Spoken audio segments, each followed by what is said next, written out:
Hi, everyone, and welcome back to the Social Work Bubble podcast. I'm your host, Laura, a licensed social worker here in New York City. We are joined today by a few guests from Sanctuary for Families, a New York City organization that does a lot of work serving and advocating for survivors of domestic violence, sex trafficking, and other forms of gender-based violence. Today, we have a few members from their clinical team at Sanctuary for Families to talk about the Family Safe model, which is an exciting new approach to working with those that have experienced trauma. Before we get into all of it, don't forget to like, follow, and share this podcast on whatever platform you're listening on. Now, let's get started. First, we have the Sanctuary for Families clinical team here. Can each of you just go around and introduce yourself and your role? Sure. I'll start off. My name is Bushra Husain, and I am also a licensed clinical social worker, and I am the program director for our adult non-residential services program in the main office. Wonderful. Hi, I'm Ines Cano. I am also a licensed clinical social worker, and I am the program director for our clinical team located at the Family Justice Center in the Bronx. And my team consists of providing adult counseling services, children's counseling services, economic stability services, as well as some children's programming. Amazing. We really cover it all. And my name is Andrea Yeriazarian. I'm also a licensed clinical social worker. I'm a program director for the Children and Family Services program here at our main office location. I oversee the clinical program here that provides individual and group counseling and art therapy to kids from 0 to 21, as well as individual group parenting support and family therapy. I also oversee our trauma-informed, evidence-based sleepaway summer camp, which is Camp Hope America, New York, and an upcoming youth leadership program that we're starting this fall. Oh, exciting. Wonderful. Well, thank you all so much for coming on today to talk about the Family Safe model. Let's start by just getting into the basics of what this model is. So what exactly is the Family Safe model, and what are the key components to it? Sure. So the Family Safe model is a trauma-informed, holistic approach that really looks at the family unit and the relationship between the non-abusing parent and their child or children at the time of intake. It recognizes that a person is impacted by their family system, and therefore the model assesses for trauma-related symptoms for all family members, even if the family members are not initially being referred for services. A key component of the Family Safe model is utilizing an intake process that includes the use of evidence-based measures. With these measures, we screen for the needs and stressors for all family members, and upon doing so, we work collaboratively as a team and come up with recommendations about what treatment or services may best fit the presenting needs of the family members. After gathering information about the family members at intake, we offer evidence-based interventions available at Sanctuary for Families, or we refer out if we do not have the recommended service. So the 4 goals of the Family Safe model are really to increase protective factors within families, build stronger parent-child relationships, reduce the trauma symptoms in children, and increase the parents' self-efficacy, hope, and optimism. Wonderful. So it's a great model because, the essence of it is that focuses on the family. I feel like a lot of trauma interventions are very individualized or individualistic. So it's exciting to see that this is talking about the unit. Now, this is relatively new to Sanctuary for Families. What led to the Family Safe model at SFF? Yeah. So, we started the Family Safe model about, I want to say 6 to 7 years ago, at Sanctuary, primarily because we didn't really have a uniform process, at the agency as a way of talking about trauma and how it impacts our clients and their children. So in the past, if a client wanted individual counseling as an adult, and that would be the service that they would receive. But the counselor would be working with that client individually on their needs. And sometimes we would learn later on, wait, there's a child that's struggling and needs more additional services. And through that process, we're learning, well, that's not really, trauma informed. We're not really sort of looking at the family as a whole and thinking holistically about how trauma is affecting all of the family members. I mean, and that's something that we know about trauma, right? With trauma-informed work is that it holistically and trauma impacts children and their families and the bond between a parent and a child. And there's like countless literature and documentation about like understanding the importance of strengthening that attachment between a parent and a child really as the foundation of our healing process. So really through this process, we developed the model. We looked at like key principles of trauma-informed care to look, to get a quick snapshot of the trauma and PTSD symptoms of all members of the family at the start of counseling, while understanding the importance of, bridging that attachment between parent and child. And so this was a way that we weren't trying to forget any family member, right? Oftentimes we think about services for those who are symptomatic or causing trouble, right? But we also don't think about sometimes, clients who may not necessarily overtly be showing symptoms of trauma. And so it's a way for us to look at that, holistically. Another reason was, the model was, we knew that our clinical work was impacting families and clients, right? But we also would get this question of like, how do you know what you're doing is working, right? Oftentimes we get these like tangible, anecdotal like stories from our clients who would share about like how wonderful their work is.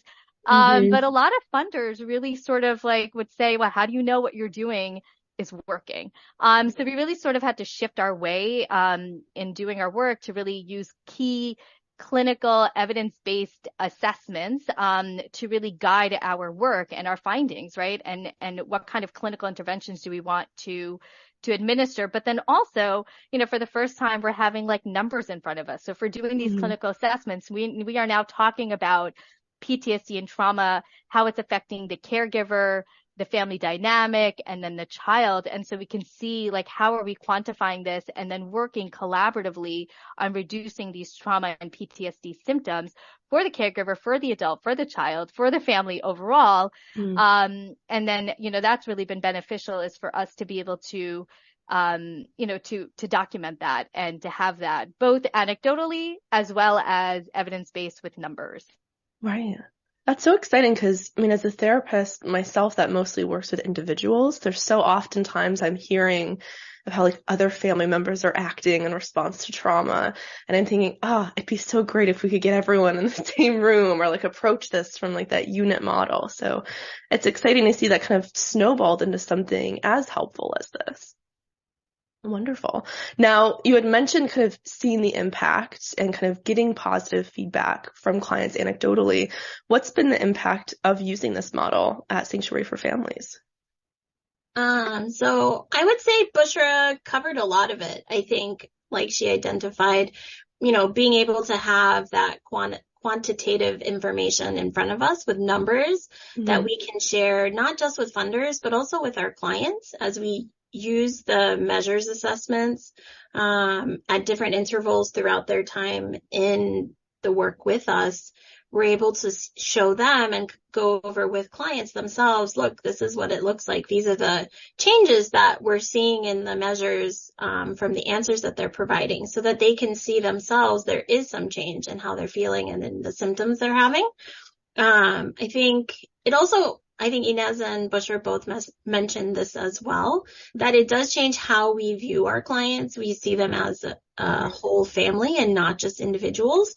So previously, how we would do intakes was different depending on which department you went into and what service you were looking for. But now, once you come into the clinical department at Sanctuary, you have the same intake regardless. And so that's a really helpful thing that has changed. And that way it gives us the opportunity, like both of them said, to recognize that trauma impacts the entire family and not just the person who's been identified as the client or the, problem person in the family. I think, with any change, there's also been some hiccups along the way because change can be hard. So some staff were reluctant to change how we did our formal intake process. I know it was hard for me at first because I had been doing things the other way we did them for so long that having to start something new and train everyone on how to use measures and how to do them in the intervals that we do them was, I think, a challenge for a lot of folks, but it has definitely been helpful to see the positive impact it's had on our work with clients. Huh. It's so exciting. I mean, change is hard because, I mean, it's a big undertaking too, to just be like, okay, we're doing this model agency-wide. There's a lot that comes with that. But to see those positive results, I mean, makes it worth it because you know that it's working the way that it needs to. Now, part of the family safe model is kind of determining the treatment approach, like what is necessary moving forward for the family, for the client. What goes into determining if a situation would be better with individual counseling versus with family counseling? So first, what we would do is when we do the measures at the start of our intake process, one of the things we look at is how the parent is doing. And whether the parent is very symptomatic, then we probably wouldn't suggest and recommend that the parent engage in their own therapy first for a little while before engaging in any sort of therapy with their child.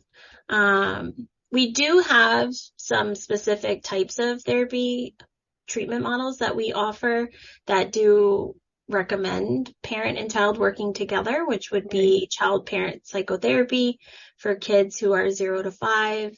And then trauma-focused cognitive behavioral therapy, which is primarily done individually, but there are sessions where the parent comes in and does a conjoint session with the child and the therapist as well.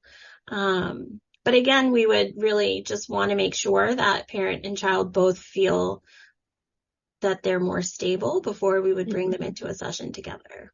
Sure. It's like striking a good balance between taking care of individual needs, but then also getting perspective on the larger unit that's there and making sure everyone is supported too. Great. Okay. Now, since we have a clinical team here today, I'm wondering if you can walk us through a case example, like including each of your roles, like how we can really see this model play out in a case. Sure. So here I'll give you an example. We have Anna, who is, we also at Sanctuary, we have a legal department as well. And so oftentimes our clients are referred by our legal staff members. So Anna's referred by the legal department for counseling for herself. But, in our initial phone conversation, Anna's like, that's really great. I understand the whole family safe model. And part of the model is completing these 3 assessments that looking at, how PTSD symptoms for the caregiver, how the family is functioning, and then how the child's PTSD symptoms. So Anna's informed about the family safe model, and that we're going to do all these 3 assessments to determine what course of action or what treatment options should we do for the family. But she tells us over the phone, you know what? I think I'm okay. I really only would like counseling for my son. So we respect the clients, their autonomy and what they want and hope. And so through the assessments, we, again, even though, Anna's only requesting counseling for her son, we're going to be doing all the 3 assessments, right? Because again, all the 3 assessments are really going to help us to determine, how is, the family functioning, and then also the PTSD symptoms for the parent and child, because they've all gone through, some form of gender-based violence, right? Right. And so through these assessments, we learned that Anna's minimizing the impact of the trauma. So we're seeing a low, what we call the PCL5, which is looking at how the PTSD symptoms for the caregiver, so adults over the age of 18. And then instead, Anna's sort of projecting, and you're noticing a higher score for the PROPS, and the PROPS is the scoring that we look at for children over the age of 5 and assessing for their PTSD symptoms. And then the PF5, which is looking at how the family is functioning after the trauma, is also pretty low, right? And also one of the things as a clinician, the counselor who's administering these assessments is also noticing Anna minimizing the impact. And through this process, we're able to talk about and obviously, have these discussions with Anna, right? To talk about what these assessments look like. What do they mean? What are the findings? And then also, we also bring this back to the team. So it's also collaborative, right? So part of it is you're not just relying only on the clinical assessments, but you're also relying on the clinician's observations, right? What is it like to be in the room with this client, right? Because sometimes the trauma that she is identifying in the PCL, because you have to identify a trauma and then use that to kind of assess for the PTSD symptoms, just don't necessarily match, right, with the scoring, with the low scoring. We're like, how is this possible, right? And, this happens a lot with trauma survivors, right? The avoidance, wanting to like detach from the experience itself. So, one of the things is that it gives us so many points of discussions with the client, and allowing them to understand, a trauma could happen. And again, could we just be assuming that the 12-year-old only needs services? Could mom also be open to the idea of services? Could mom be minimizing, right? And is mom, not, open to services, and talking about, it's okay, right? And also allowing the family autonomy to decide, do they have the time, the ability, right, to come in or do, services virtually? Also, is it appropriate to do virtual services? And I think through these points of, discussions, Anna then decides, I wouldn't mind trying this out, right? And, agrees to services.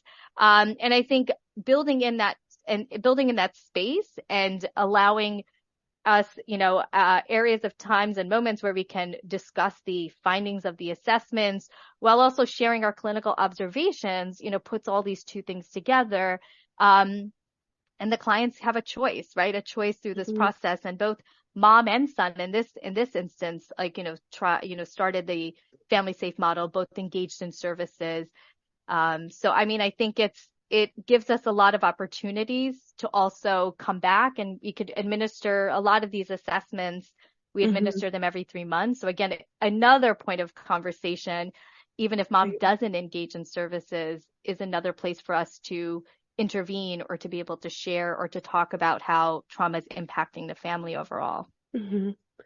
Wonderful. I mean, it's a lot of client-centered work too, because even though you're presenting all this information and you're like running the numbers on what the impact of this is on the family and the client, you're still leaving it up to them. And it's like, that's very empowering, because even if like mom doesn't decide to do services, there's still support there. There's still kind of access to that exists. So exciting.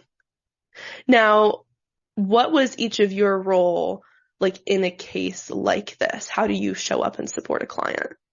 So part of what we, as an adult counselor, in this case, Anna's requesting services for her child. So a children's counselor normally would start the intake process. And so the children's counselor is involved, and that would be, Andrea's team, or also Ines, who also has a children's program.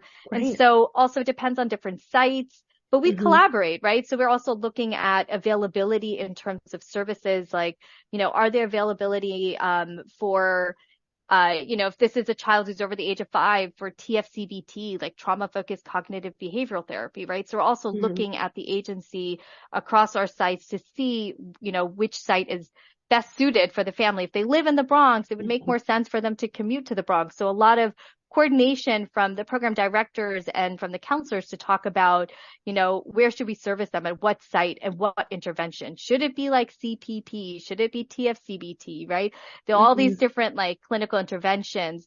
So I think we all come together and we routinely talk about these shared clients, talk about the results of these findings, and then determine as a team, because we're trying not to make like unilateral decisions, right? Because I think everybody has a different perspective.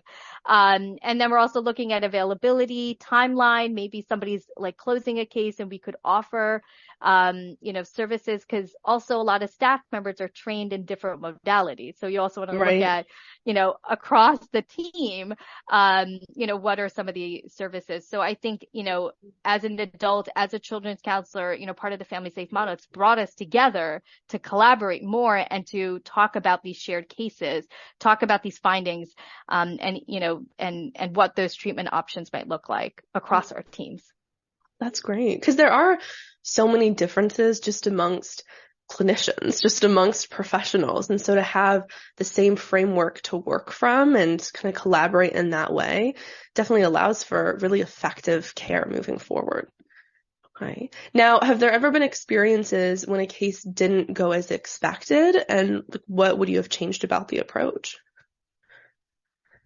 That's a great question because as social workers, right, we've all had experiences with clients when things don't go as planned, right? Yes. So, and as social workers, we are also taught that we need to be active listeners and meet the clients where they are.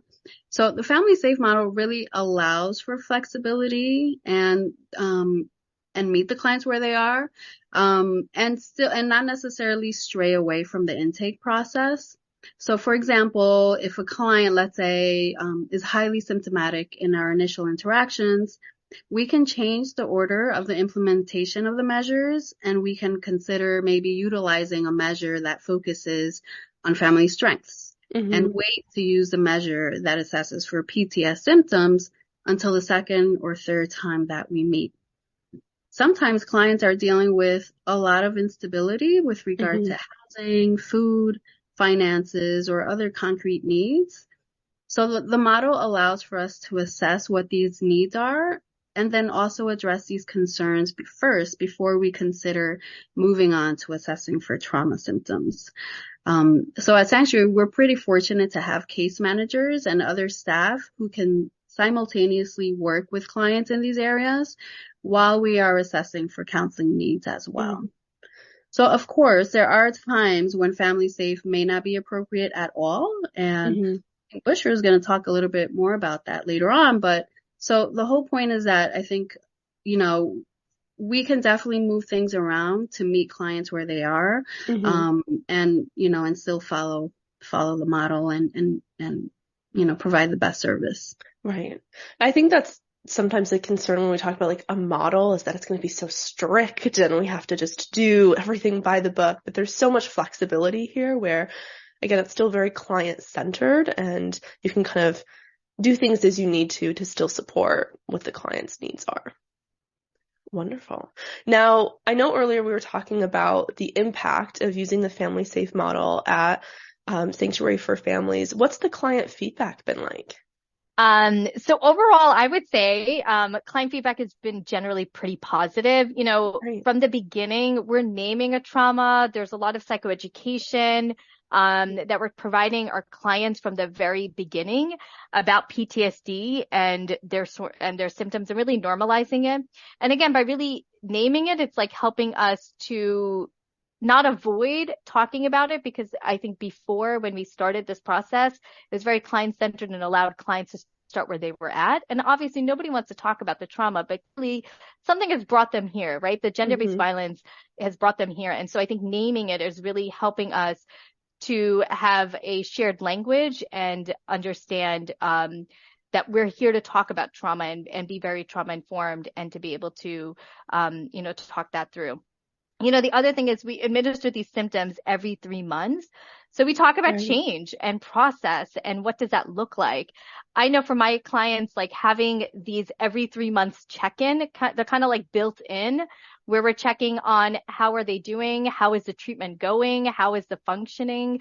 Are we reducing these symptoms? And, the current goals that we created initially 3 months ago, like, do they still align with where they are in terms of their functioning and their symptoms? So I really find those like conversations very meaningful, and my clients enjoy that. They like to check in and be like, are my symptoms, am I getting better? Right? And if we're not, that's okay as well. Right. And again, it's another way that we're continuing to have these routine conversations that are consistent about their treatment, about their symptoms, about what's working, or maybe we need to add on an additional service because we're realizing, now a child is struggling, or we need to think about a different intervention because they've graduated from individual counseling. So it's such a collaborative process. And, my clients, overall, generally, I mean, the symptoms have reduced, over the course of treatment, and, and it's powerful, right? I don't know. I mean, I feel like we're in a culture of seeing numbers reduce, right? Or it's like, competitive in that way. I'm not sure, but like, again, it feels good. And, I have clients who are like, baffled by like how much their symptoms have reduced or quantified. And it feels good to see that change. And again, you take all the people into consideration, right? So even if you're having one mom in counseling and she's like, no, I'm sorry, I don't have time to bring my children in for services. The idea is that even just having one family member in counseling, we're going to still see an overall reduction in symptoms. And that's what we're seeing. So even just having one person in treatment, and that also like really surprises our clients. They're like, but my child is not in counseling, but I'm seeing these reductions, right? Because if you're noticing, the parent is able to take care of themselves, improve their own functioning, have coping skills, have ways to like take care of themselves, clearly that's going to affect the parent-child bond, and they're going to be more attentive, more there, and available to their clients. So we're seeing an overall like family functioning and relationship also improving. Wonderful. That is so exciting about having something that's quantifiable, is even though that we can feel progress happening, being able to actually see, oh wow, this number has changed, is really encouraging for clinicians and also for clients. What are the biggest challenges and surprises that you've learned as a staff using this model? Yeah, so I think Andrea touched on this a little bit, but change is hard. Anytime we ask people to change the way they've been doing things, especially if they've been doing things for years, a particular way, it's understandably met with some resistance and hesitation. So we were no exception. So we were asking people to implement a different flow of the intake process. We were requiring that clinical staff implement measures. We also asked staff to keep track of the outcomes. So these were big changes. And so we strategically started with our main office. And that took some time, trial and error, practice. And once we felt that we had a good system in place in our main office, we implemented the changes to the rest of our sites. And within that, one of the biggest challenges we met was finding a way to coordinate and keep track of our measures findings. Thankfully, we do have a wonderful data team, and that they really helped us with that challenge. Another challenge that we encountered was the avoidance that often happens when we talk about trauma. So not surprisingly, we found that some clients had a hard time talking about their traumatic events and therefore had some difficulty completing the measures that asked about PTSD-like symptoms. So again, thankfully, the Family Safe model allows for some flexibility in the order of the measures we use. So we have been able to meet our clients, again, where they are, but also maintain fidelity to the model. Right. What I would say most surprisingly was finding that sometimes staff were avoiding the topic of trauma with their clients at the beginning of services. So we really had to support our staff by identifying the avoidance and, and just supporting them in supervision and talking through it. It's a great point, because I think we think of clients not wanting to get into trauma, but it is hard for clinicians to show up, and because trauma can be a lot of different things, and that can be intimidating and scary. So, I mean, supporting the workers just as much. Great. Okay. Now, let's see. This model really tries to incorporate the whole family, like we've talked about. Has this led to any ethical dilemmas that you've seen? Yeah, at the agency, we did have an experience where we learned where a family, the caregiver was abusing the child, right? And it was a young adult. And the young adult, disclosed this to their counselor, about the abuse that they were suffering. And it was, at this point, it was really imperative, right? So like, if you think about trauma-informed principles, safety is the primary, right? And the first goal. Right. So we wanted to, focus on the safety of this young, this one young adult child, and really sort of shift and change our family goal. And of course, because this child, this adult child is over the age of 18, ACS was not, or child welfare is not involved, but we needed to sort of discuss with the parent, about whether or not we could provide services, whether, there was a safety concern, how do we also separate the two cases? Should we not also share with the parent that we're aware of this because it breaches confidentiality? Even though they were a family unit, we were working on a family goal, right, for this family initially. And we really had to take those apart and really think about safety as being the primary goal right now.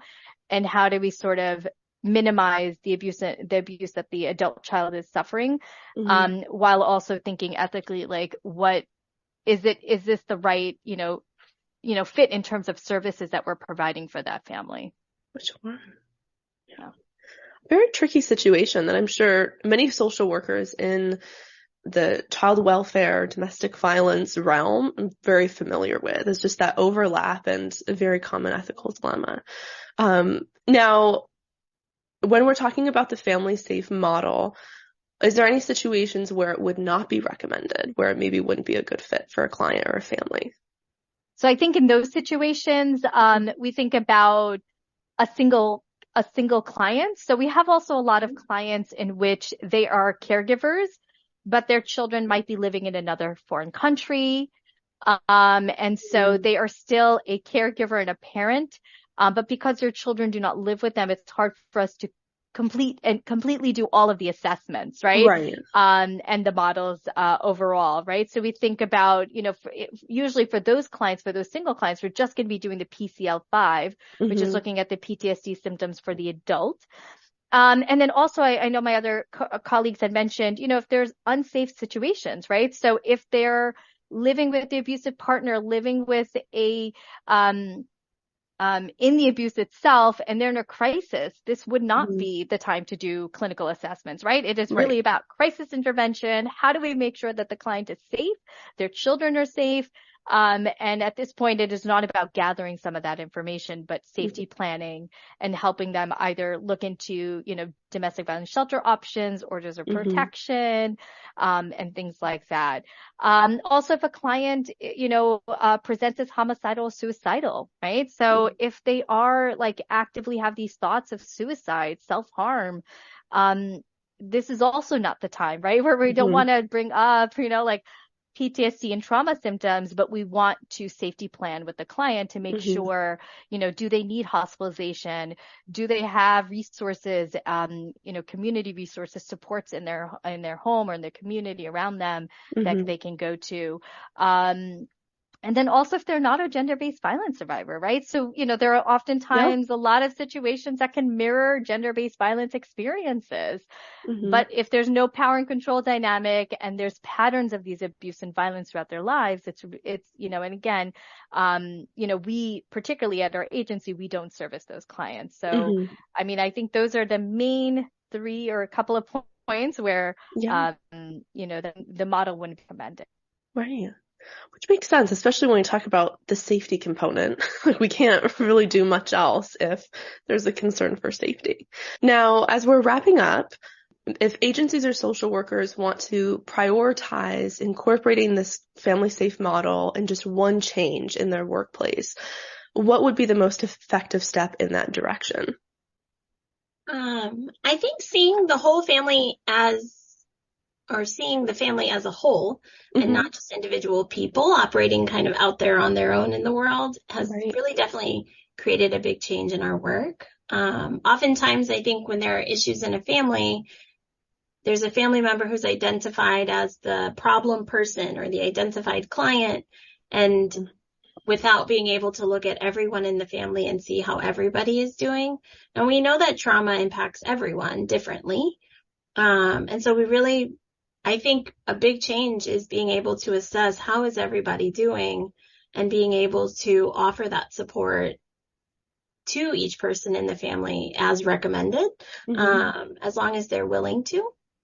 We do want to be able to address the impact that trauma has had on everybody because each person responds differently.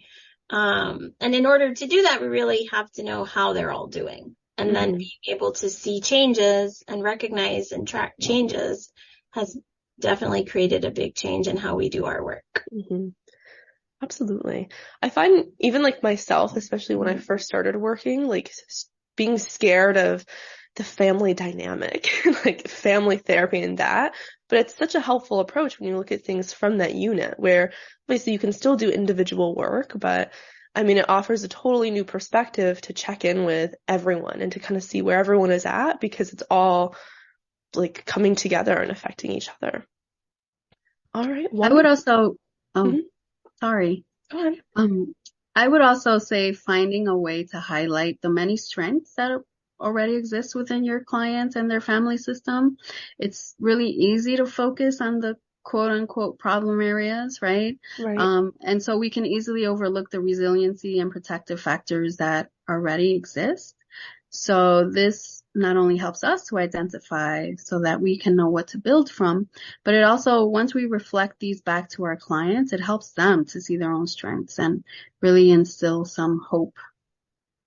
And I would just add, our model and the family safe model, we really had to look back at trauma-informed care principles, right? Mm-hmm. And it was so important, to have as many as staff trained on, what is trauma-informed care, right? And not overlooking staff, right? It's so important to train our frontline staff, whether it be, the front desk, to security, to, those who are housekeeping, because they can all influence the process, right? Mm-hmm. And the experience for our clients. And so that's definitely something that we've taken away, and through this process of learning and really embracing trauma-informed principles and living by, right? Because it's like, we can say it and it makes sense.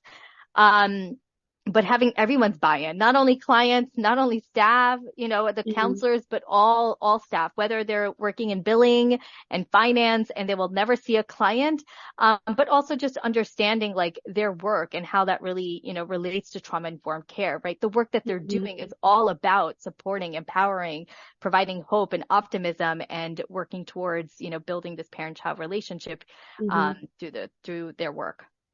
Absolutely. That's a great point, because that's something I've seen just in my experience, especially like front desk staff or billing staff, they do interact with our clients. And there have been some moments in like a past job where a front desk staff was triggering to a client, and I had to be the one to kind of come in and handle the situation, when that maybe couldn't have been the case if they had been trained in trauma-informed approach.